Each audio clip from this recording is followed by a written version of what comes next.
And when you're out there, you're going to have feelings of doubt.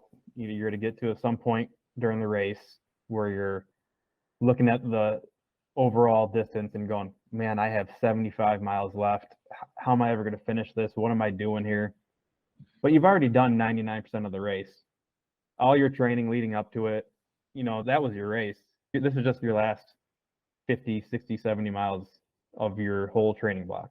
So if you just keep moving forward, it's cliche, but one foot in front of the other and just keep moving towards that finish line. Running 100 miles seems impossible, and maybe even kind of crazy. And it is, but we believe in big crazy dreams. That's why we ran 100 miles. It was such a life-changing experience for us, we decided to devote this podcast to preparing and inspiring you to run your first ultra race. Are you ready to feel the highest highs and the lowest lows? Are you ready to do what you once thought was impossible? Are you ready for your trail to 100? Well, Jeremy, thank you so much for joining us here on the podcast. We are excited to hear about your ultra running journey. Thank you for having me. It's an honor to be here. So, Jeremy, first things first, you've now run 2 100s, so I would call you an expert. Anyone who runs 100 miles is an expert. Right. Right. So, Jeremy, just take us back. Where was the moment or when you decided that you wanted to go for that 100-mile distance? Well, I started out in 2019. I came across a podcast with David Goggins. He was on Joe Rogan, and I kind of fell into the world and just kind of started following other ultra runners and kept wondering, like, oh, it's cool, it's interesting, and just kind of not really thinking I would ever do one, but I enjoyed seeing what people could do. And then after I completed my first 50, I was like, well, I did it. My first attempt, I got 50 miles. I wonder if I could do 100. So I was like, I'm just going to jump right in. And so I tried to do a 100-miler on a 24-hour course. It was a 2-mile loop. And I fell short, and that stung. So I really dove into training after that and hit it pretty hard. When you say you fell short, what do you mean? Did you DNF or you just didn't hit your goal time? Or yeah, I ended up dropping. It was a mile 68 or 70, and my hip flexor had seized up, and I had been hobbling for like 10 miles, and I couldn't run, and I decided just to stop, and I regretted it the second I walked off the course. So. Oh. Also, I just have to say, David Goggins planted the seed for the whole nation. I feel like. I feel like he did, yeah. I feel like, so we're like, how'd you get into ultra running? And the answer is always David Goggins. So what, I guess, as we're talking about David Goggins, so you said, like, you heard that podcast and it planted a fire. Like, what part of that podcast, or what did David Goggins say that made you, I guess, drew that fire? Because a lot of people, I mean, like, I've talked to a lot of people who've read Goggins' book and they've never run an ultra. So what about what he said made you actually decide to take action? I just liked his message overall, and then like I said, I started following other athletes in the ultra world, and I got hooked on to Cam Hanes, and his message of just, I'm not this great athlete, but I work hard every day. I get out there and I run every day. I run a marathon a day. I lift every day. And so over time, I just listened to him and kind of following along with his story more so than Goggins. I started to run every day.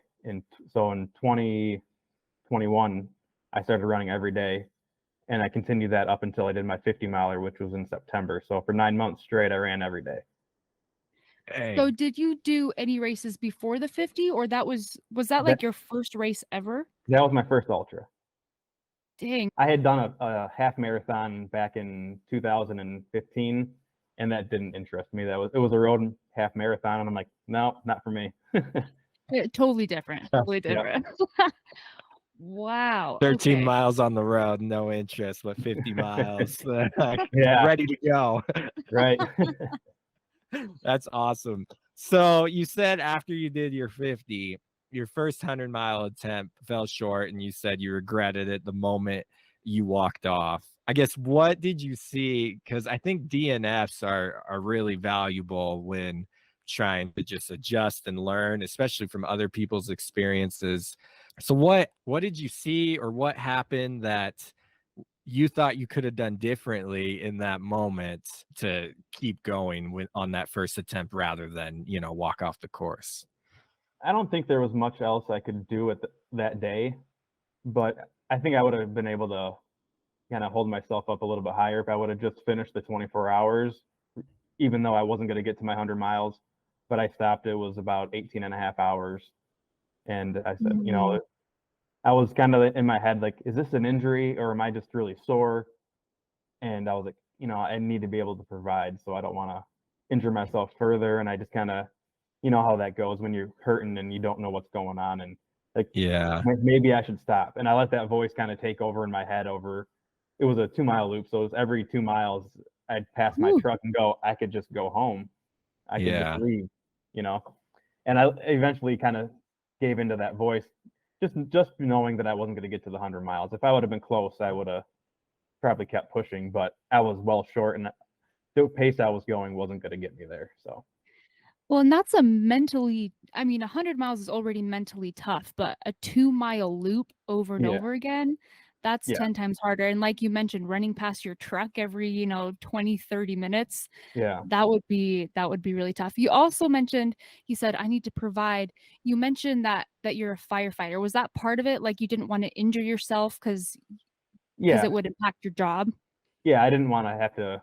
I knew I was going to miss a few days of work, just the general soreness after the race. I knew I'd miss a shift or two, but I didn't want to be out for a long term if I had an actual injury going on and making it worse by running an extra 30 miles.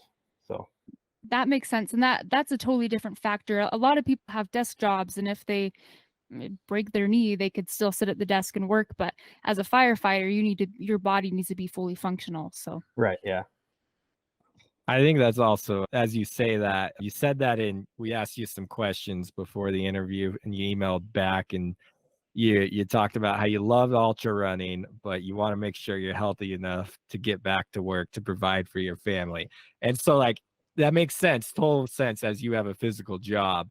But honestly, like, as you say that, like, that's just, you can neglect some of your duties, as a husband, as a father, as a wife, if you're out there running when you should be doing other stuff, So ultra running's a good thing, but running's not the number one priority for most of us yes, here. running is not life. Running doesn't pay the bills, Right. So It'd be nice if it did, but you're right. It would be nice if it did. Yeah. So how long after you walked off that course did you then know that you were going to go for another 100-miler, and like, what was your game plan after that? After I finish every race, my wife always asks me, so would you do it again? Immediately after finishing, and you're wrecked and you're just, you're excited that you finished, but you're hurting and you're like, I don't know. So by the time we drove home, it was a 45-minute drive. She looked at me and asked me, would you do it again? As I'm trying to hobble out of the truck. And I was like, yep. It just took 45 minutes. yeah. I had 45 minutes to reflect and like, yeah, I'm going to do this again. And that was in May. So in September, I went for my 100 again. So what was the second 100? The second 100 was the Hallucination 100 at Run Woodstock in Michigan. Oh, I like that name for 100. Yeah. That's a fun name. There was a little hallucination going on. Not a lot, but a little.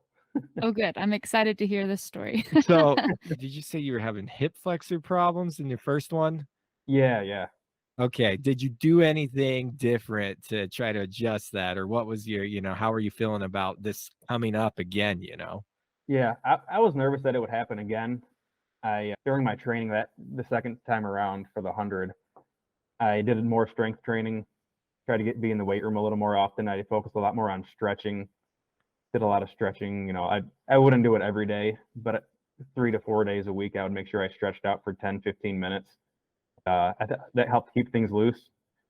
And then even during the run, if I felt like I might be getting a little tight, I would kind of stop, hold on to a tree and squat down and try and stretch them out. That is That's awesome. I've learned that too. Our first 100, my IT band really got tight, and I've learned that stretching, through training and even during the race, I think that's a huge point for, people to keep in mind that stretching really is needed. And so Right. you said that you stretched for 10 to 50 minutes, 3 to 4 times a week. How often did you strength train? Like, what was your strength training regimen? It wasn't a strict regimen, but I would make sure I did at least 2 days a week. It wasn't anything crazy, but when we have a gym at our station, so when I'd be at work, I would go in there for 45 minutes to an hour every day and get some weightlifting in. And then were there certain exercises that you like to hit, or was it just kind of whatever you felt like doing that day? Yeah, I just kind of rotated, but I made sure I'd do at least one good leg day. So it'd be deadlifts, kettlebell swings, squats. Okay, so just kind of Yeah, the basics, which yeah, are just the the basics. most Yep. important.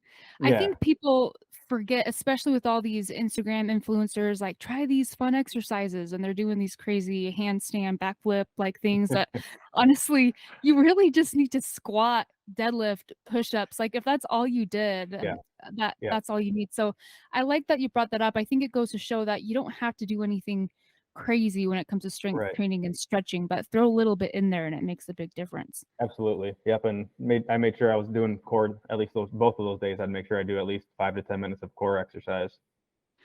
Awesome. Yeah. So important. Yeah. Yeah. The stretching, the strength, and the core. Too many people forget about that. Yeah, Especially, the core is the easy one to pass up because it sucks every time. Yeah. yeah, core's not super fun. But the thing is, when you are upping your mileage so much and so fast, running is Mhm. hard on your back. So getting that core work in to protect your back is so important. Absolutely. So take us through that first 100-mile, the first completed 100-mile race, and how that went for you. That one went pretty well. It was a 16.6-mile loop. So I still a like looped the course, loop but not. races I see. We don't have a lot to offer around here. Yeah. So these were local races, so I thought I'd knock them out. But that one wasn't as bad because it was 6 loops instead of 50. But Yeah. but it went well. I really kind of dialed in my nutrition on that race.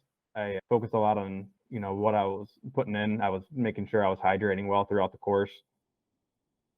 I I fell a little short on that. I felt like I was drinking enough, but looking back, I could have done better.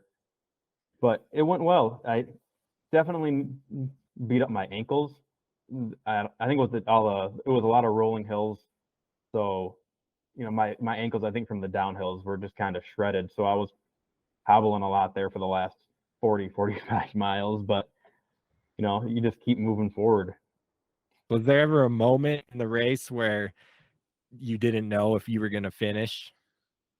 No, I was pretty confident in that race. It had, I think it was a 30-hour cutoff, and I hit the 50-mile mark around 12 hours. So I was pretty confident. I was like, well, I've got 18 hours to finish 50 miles. So if I walk this entire thing, I'm fine. Yeah. So and then my main goal was just to finish. I didn't have any, time goals. I was just, let's just get out here and finish this thing this time. Yeah. I like that you mentioned that you just keep moving. Like you noticed in the run, you were like, oh, my ankles are hurting. Maybe I should have done, I don't know, more ankle strengthening or more downhill training. But the thing is, I'm here. We're doing this now. You live and you learn, and you just keep moving. Right. Yeah, that course had a lot of rocks and roots, so I had quite a few rolled ankles during the race. I fell a few times. I was kind of a mess. I was Well, not it sounds picking up my feet well.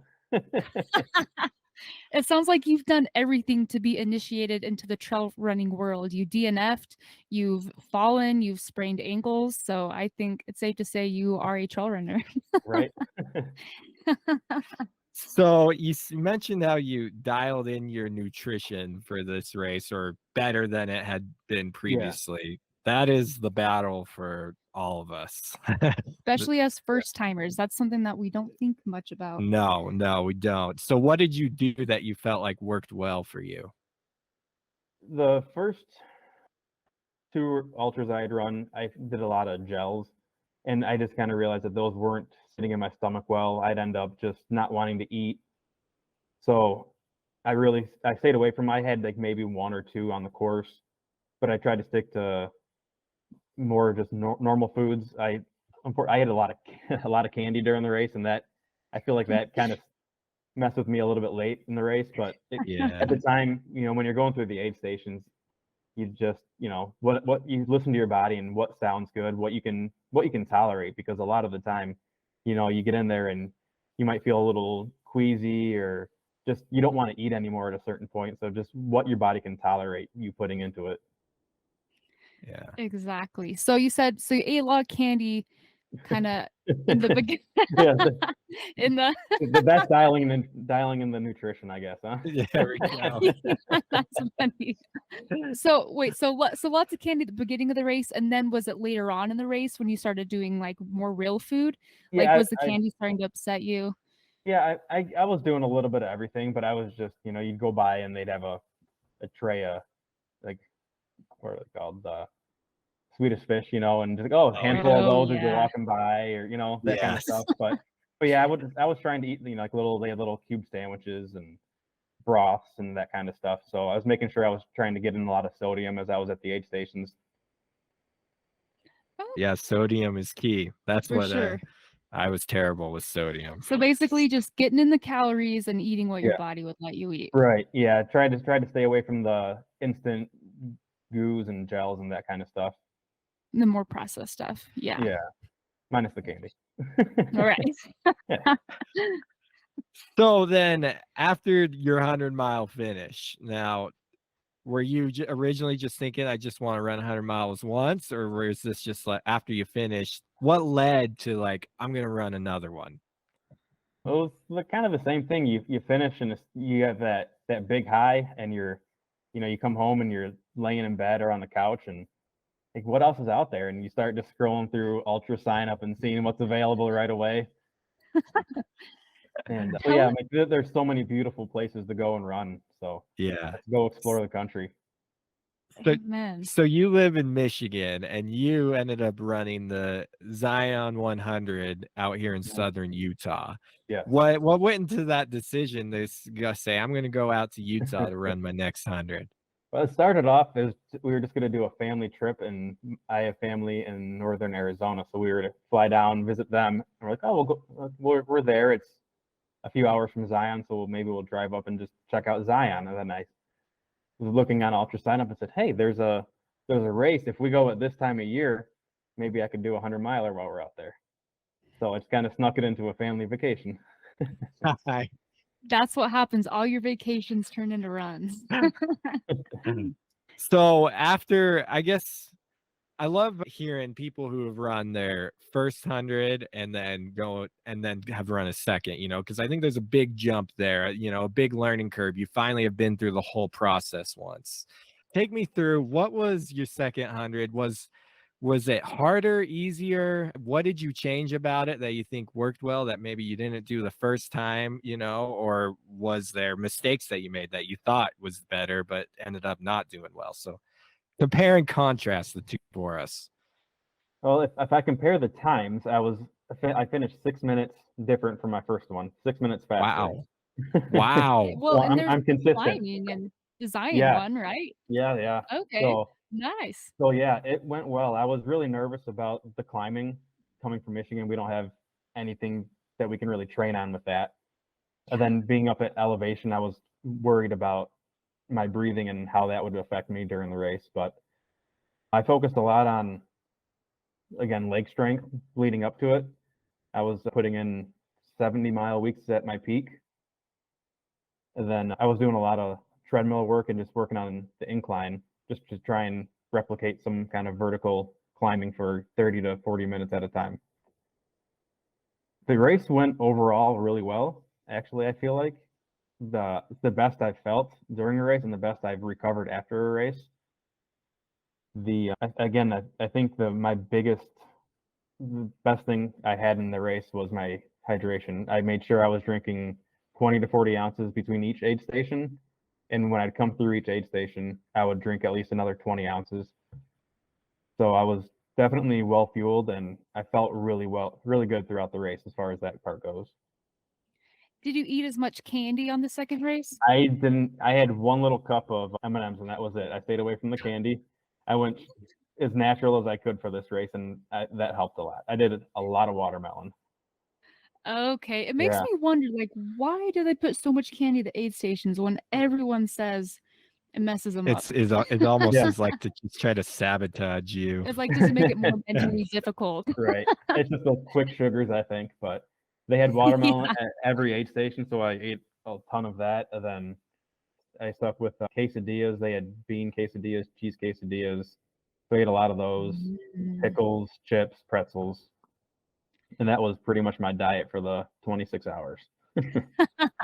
So did you track your calories or your macros or anything, or was it purely intuitive, just what your body felt like it needed? Mostly just what I felt like I needed. I tried because the aid stations were 8 to 9 miles apart, pretty much regular in that range. So I would come into them and make sure I ate and what I felt like was enough food or what I could tolerate eating at the time. And then every 4 or 5 miles between those aid stations, they had a water station. So when I'd come along that one, I'd have something in my bag that I was carrying with me just as a quick 100-calorie snack for in between the aid stations. Okay, and did you use all of the aid station food and you just took food with you, or did you pack any of your own food? I used all the aid station food. I looked on the course. I looked on their site before the race, and I saw they were using like gnarly nutrition for their supplement for their drinks. So I ordered a bunch of it and practiced. I use that daily leading up to the race just to get used to it and what it tasted like if I liked the taste. Because if you don't like the taste, you're gonna want to carry your own stuff. So I liked it, so it worked out well. So I stuck with what they had and just kept filling up on it. That's genius. I think that's the golden nugget right there is research what the race is going to have at the aid stations and then train with that food. Yeah. And Right. if you can use what the race has so you don't have to carry it on you, that's awesome. Right. Yeah. It worked out great. I was I don't know. I was prepared as far as that part It's, goes. Yeah. it sounds like it. So you also mentioned you felt like recovering, and we'll come back to this. Mhm. We'll come back to the rest of the story, but I wanted to touch on this since you said it. You said that you recovered a lot better on this race. What do you Mhm. feel like contributed to the better recovery? Was it nutrition, more stretching, or what was it? I think it was a combination of all that. I did, I got back to our Airbnb after the race, and I immediately, after my shower, I just sat down on the floor and stretched out for 30 minutes. You had a massage gun, Mm. massage the legs out. Once we got home to Michigan, it was still plenty cold here, so our lakes are still really cold. So I was sitting in the lakes every day, just doing some cold plunges, trying to Ice reduce the baths, inflammation. nice. Yeah. Natural ice baths. Yeah. I love it. That's Yeah. awesome. So that's something that I want to point out is a ton of my clients, I have everybody stretch every single day, and nobody stretches after their long run. Like no one wants to do anything. After you go run 20 miles, you're just done Mhm. for the day and you don't want to come Right. home and do anything else. But Right. I think like you just said, it makes a big difference. Like you ran 100 miles and you still went and stretched for 30 minutes. Yeah. That is discipline. It I'll tell you, is. I am thoroughly impressed. That that's After, that's the first time I've done that, and I'll continue it. And you recovered better. Yeah. Yeah, I am impressed because if I do any long run, the first thing I want to do is first off pig out on whatever food I can get my hands on, and then Right. it's hitting the bed. Yeah. Or But watching TV yeah, all day. watching TV and falling asleep as I watch TV. But that's impressive. That's awesome. So you mentioned that you're a firefighter and you're also a father, and so getting in training, I can imagine for that's those you're peaking out at 70-mile weeks. That's a lot of time out there training. How do you find time to fit training in while you're working these 24-hour shifts and also, being a father? I try to just be really consistent with my runs. I do at least 7 miles a day. So before shift, I'll get up early and get a 7-mile run in before I go in. So if I just did those alone, I'm getting 49 miles a week. Yeah. So then, I get my early morning runs in, and then once on the days I'm home, once the kid's in school, I've got, kind of a free day to go and train. So I can lift the miles up a little bit from there and get some longer ones, but I never did any runs for this race over 20 miles. Oh, really? Yeah. Wow. So I went How with more of the cumulative miles than just the long runs by themselves. And how do you feel like that worked? I'm not sure how that I don't know. I mean, I it mean, got you it. finished. It seemed Got to him. work well. I mean, I feel like I did okay during the race. I felt good during the race. So I don't know. I was feeling good throughout my training, so I just never really felt like doing anything further than that. I don't know. It just didn't happen. Okay. I just wondered if maybe during the race, if you were like, man, I wish I would have done some longer runs to build my mental toughness a little bit more or Yeah. anything like that. But it sounds like it worked just fine then. Yeah, it did. I mean, maybe my race could have gone a little better if I had done a little bit longer runs, but I was for my 20-mile runs, it was 3 to 4 hours out on the trails, and that's I felt like that was a sufficient amount of time out there. I try and base a lot of my training just on heart rate, so I do a lot of just lower tempo runs. So a lot of my long runs are just lower tempo, and I'm just kind of just out in the woods running for a few hours, and I'm not so focused on how long it's going to take me. So if I'm out there for 3.5, 4 hours, I'm like, oh, well, that's probably enough. I don't need to keep going. I know how I'm going to feel when I hit mile 50, 60, 70. It's going to hurt. So if I go an extra 5 miles today, is that really going to get me that much further? Yeah, no, that's a good point. I've read a lot of books and heard a lot of coaches say that you don't need more than 3 to 4 hour long runs on the weekends. So Yeah. that makes sense. That confirms it. So so you also mentioned that you watch your heart rate, lots of, aerobic based work. What about speed work? Did you ever throw that in? Not traditionally, not like I didn't do any like sprinting or any work like that, but once a week I would try and kind of open it up and add like get my miles in like a minute and a half faster than I had been doing it. But nothing, no sprint work or run for 2 minutes really hard and slow down and then recover and then go again. I didn't do anything like that. Okay. And I hope this isn't coming across as us like picking apart your training. Like, No, did you it's do fine. these things right or these things wrong? Or no, it's just so interesting how everybody does it differently. And it just also goes to show that you don't have to have, the perfect textbook Right. training plan to finish a 100-mile race. Yeah. And I don't have the traditional, like on this day I'm going to run this far, on this day I'm going to run this far. A lot of days I go out, like I said, I'll do my 7 miles every day. And then as I'm out there, I'll go, I feel really good today. I'm going to go this much further. But I don't have that set number. Like I'm going to do it this day. That way, you get out there some days and you feel awful or things come up. And I just don't I don't want to feel like I'm tied to that distance for that day. So I enjoy it and I don't want it to feel like work. That makes sense. I love it. So you're an intuitive man. You're an intuitive runner. You could say that. I like how you just found what works for you, that 7-mile distance, and that's what you just stuck to, and a 3-4 hour long run. Because that's what we're all about here. Like, you don't have to be perfect to run 100 miles. And this should be fun. Yeah. It shouldn't be work. If you're not having fun, then what's the point of any of this, right? Right. Yeah, I'm not winning any medals or awards or I'm not finishing at the top, and I'm okay with that, but I want to enjoy it while I'm out there. Totally. I love that so much. So here's a question for you that we've received from some people who are just starting into the ultra world. And they've asked us, what is something that surprised you that you weren't expecting when you first started getting into ultra running? I think the community is so awesome. I feel like if you're in a road marathon and somebody was struggling, and you'd probably just run right by them and see ya. But out on the trails, people like they look after each other. They know you're out there, and if they see you struggling, people are going to stop and see if you're okay, and offer you help, offer you something out of their bag if you're low on something, and it's just an awesome community. I think that surprises a lot of people. Yeah, we were because surprised. It's not normal to see stuff like that in sports. You go in thinking Compete. you're gonna be competing, and everyone's Right. like, "What's up, bro?" and hugging you and giving you food, and you're like, "Okay, And cool." Yeah, right. it seems like they want you to finish more than they even want themselves to finish sometimes.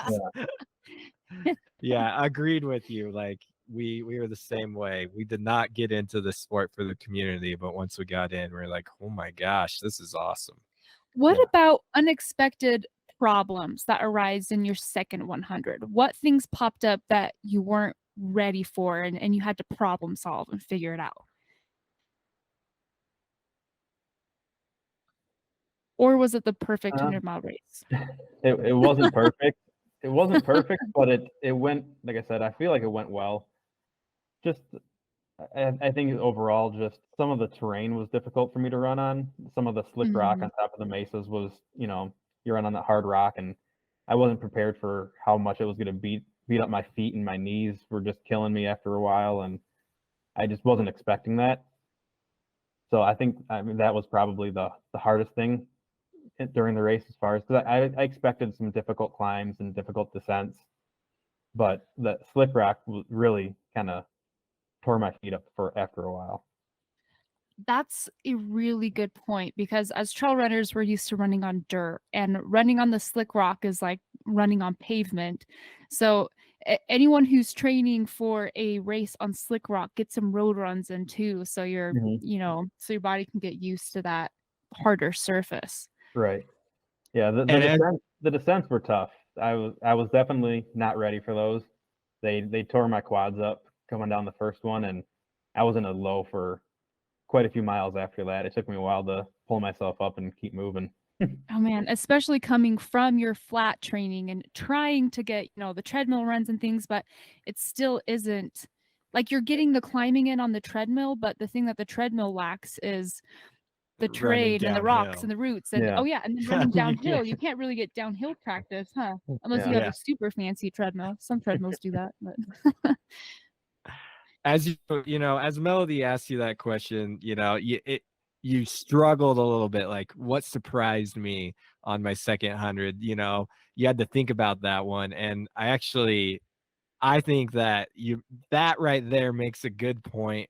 How after you do it once, you kind of know that you obviously were a lot more prepared on the second. Yeah, crap's gonna hit the fan. This is gonna be hard. But I'm not going to be surprised when it gets hard. I know that I'm going to have low times and I'm going to want to quit, but I just got to keep moving forward, and, it will get better. So that's what as you said that, I was just reflecting on my own training and do like that, because my second 100, I surprised myself too, because you just know, now you know what to expect. You just don't know going into your first 100-mile race. It's just like jumping into a black hole where you have no idea what's going on. Right. But I think that's also what's so special about your first 100-mile race, is because this is your first time ever doing this. Every 100-mile race is special, but nothing beats the very first 100. Nothing ever beats that feeling of crossing the finish line for the first time. Yeah. It's the sheer joy you get out of it, and mine was special. I got to run the last half mile with my son. I ran past him. He was at my truck, and he was wearing Crocs and ran a half mile with me up to the finish line. Oh, So that was cool getting to share that moment with him. That's so cool. How old is your son? He's 6. Oh my gosh. And he ran a half mile with you? In Crocs, yeah. No way. That is too cute. I love it. What a special moment. And he'll always remember that too. Yeah, I hope so. So, a couple more questions before we let you go and send you on our way. kind of going along with the what surprised you, was there anything now looking back, was there anything that you wish you would have known a little more about ultras or the ultra world when you first started getting into it? I wish I would have known how addicting it was. Warning. Right. That's the best answer right there. Yeah. The amount of money you end up spending on everything is crazy. You're like, oh, running's cheap. All you need is a pair of shoes and you go running. And then I got to get this nice watch. I got to get this pack, these trekking poles. I need, it's a never ending list. And then, oh, my shoes wore out. It's been 2 months. I got to go buy new shoes. And And then it's dangerous because you're like, I spent so much money, but I literally don't care. right. You're like, I'm gonna keep doing it.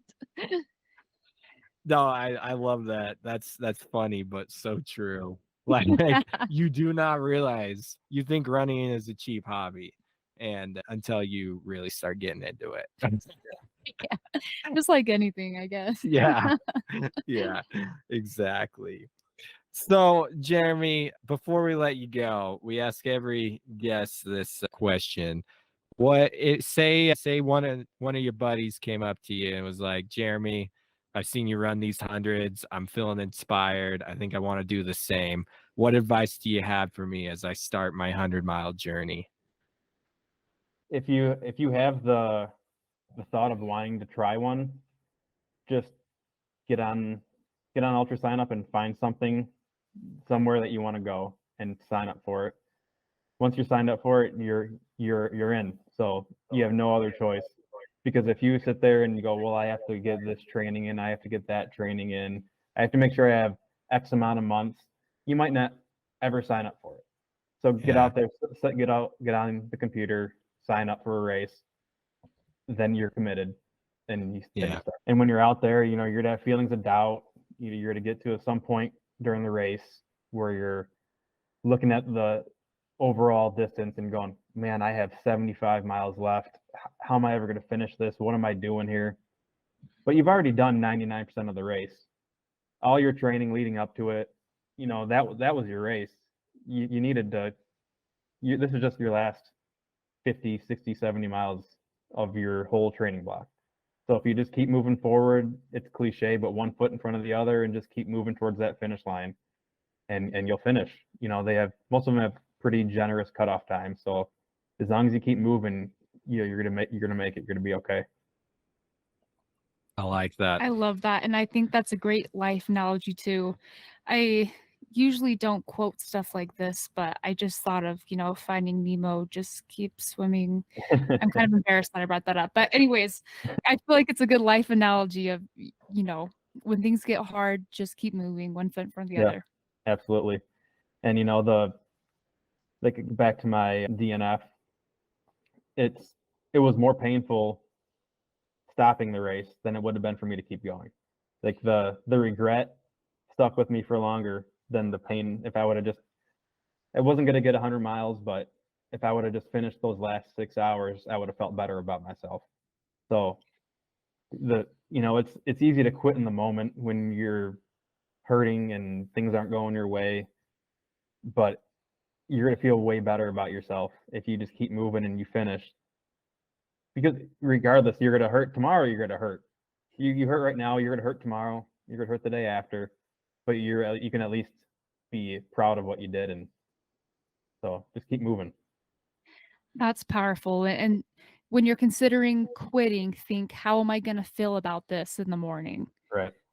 Yeah, one of my coworkers, when I quit that race, when I DNF'd, he's like, well, you got a 70%. That's okay. It's a C-. C's good degrees, so. Right. Yeah, thanks. I appreciate that, That's awesome. No, that really is powerful. The pain of quitting or a DNF, if you could still keep moving forward, like that will last a lot longer than the next 6 hours that it would take to finish the race. That's a good point. Yeah. Yeah, even though in the moment those 6 hours seem impossible. Oh, They do.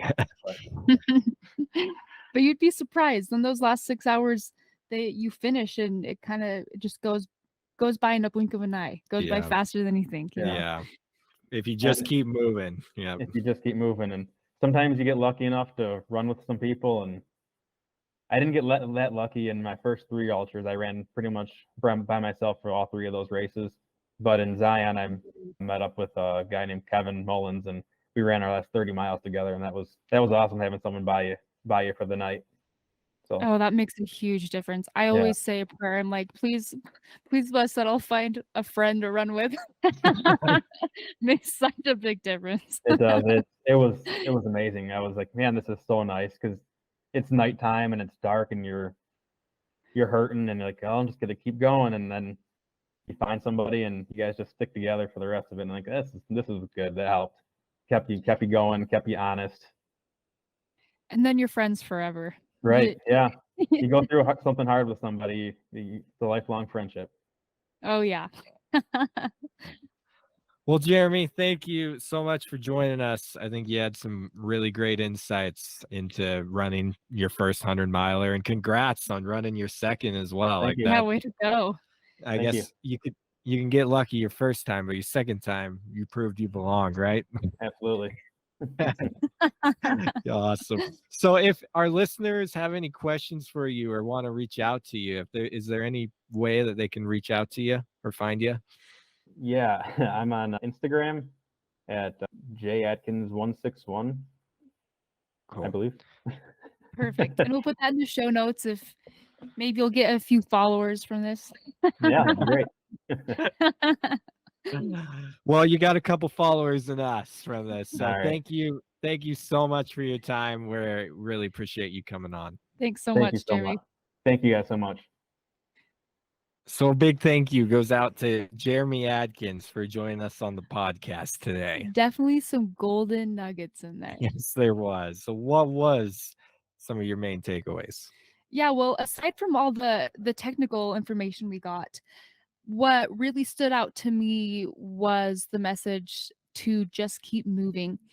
And it made me flash back to our 100 that we did in 2020 when we moved onto the Ogden River Parkway Trail. And I remember thinking like, okay, we can do this. And then I kind of had this reality check of, oh, we're going to be going up and down this trail for 8 more hours. And that was really discouraging. But I learned to, in that moment, I stopped thinking about the full 8 hours, and I just thought about one aid station to the next aid station to the next aid station, just one step at a time. And we finished it. And, you know, at one point in our 100, I almost quit. I wanted to be done. And I'm just so glad that we decided to keep moving. And that's a lesson that has transferred over into my life that I use every single day.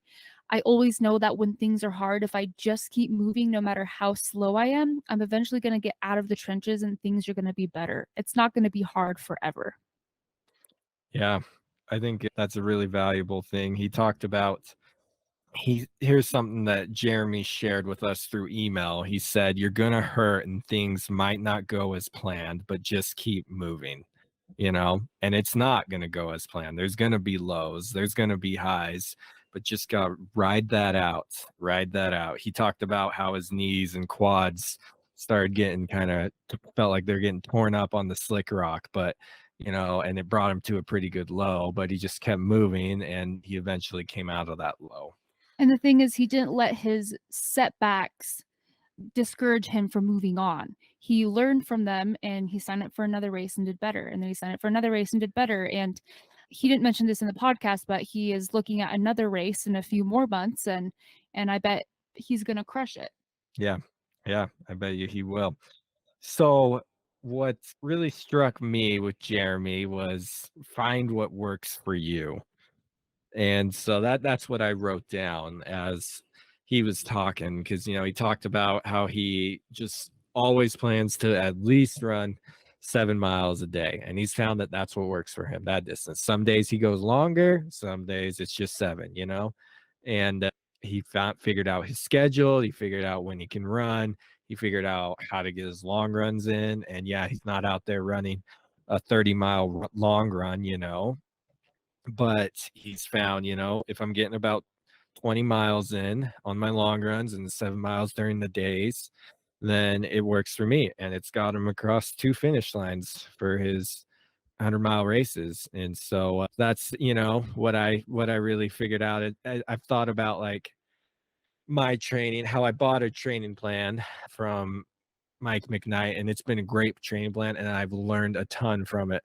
But there is some, and maybe if I would have been meeting with him weekly and he could have adjusted these things, but there were some things where it just hasn't felt like it was working for me, And so you got to find you got to still get it in, but you got to find the best way to get it in for you.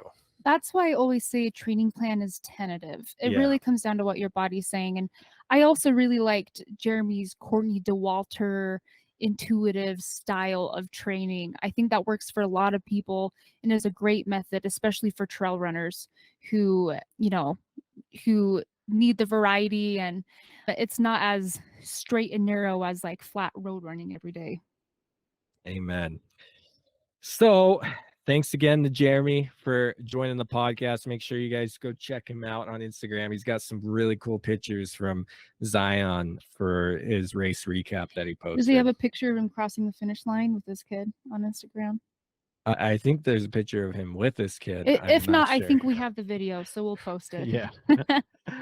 So we are 1 week away from the Pillars of Ultra Running being released, Melody. We are releasing them on May 22nd. That's right, guys. We are going to release 6 episodes in 1 week, Monday through Saturday.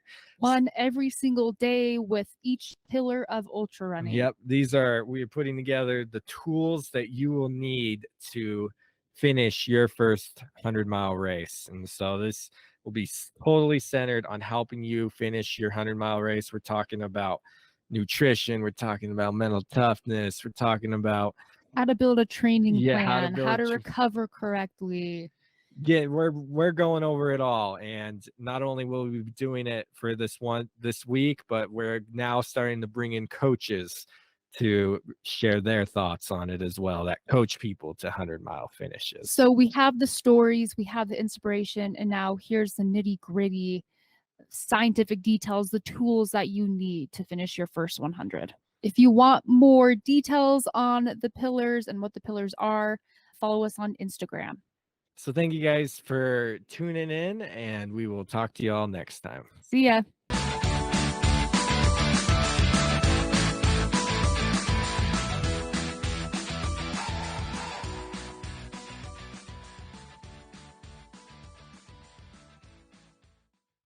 Hey guys, it's Melody here. Thank you so much for listening to Trail. It means so much to us. I'm really excited to tell you about my coaching business, where I help average Joes who are looking for a little bit more out of life do something big to find a little bit more purpose, direction, and meaning. Learn more on my Instagram at The Pine Tree Runner or on my website, melodybateman.biz. Links are in the show notes. I know what it's like to feel stagnant or like something's missing or like you just want more out of life. I was in the same spot. Jacob and I had just gotten married and we were both working 9-to-5 jobs, and we just were like, what do we do now? We just wanted something more, and we listened to David Goggins' book, and we decided to sign up for a 50-mile race. And since then, we've done 50s, Jacob's done a couple hundreds, I've done 100, and running has changed our lives. I feel like I always have a goal to work towards. I feel accomplished and proud of myself. I feel like I have learned countless life lessons that have made me a better friend, a better wife, a better daughter, a better person. And I want to give back and help you do the same thing. I'm telling you, running can change your life.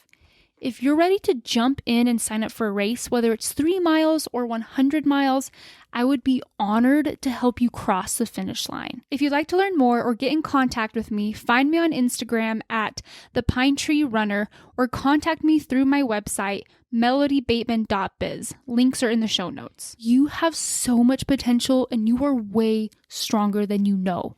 Let's find your strength because it's there just waiting to be tapped into.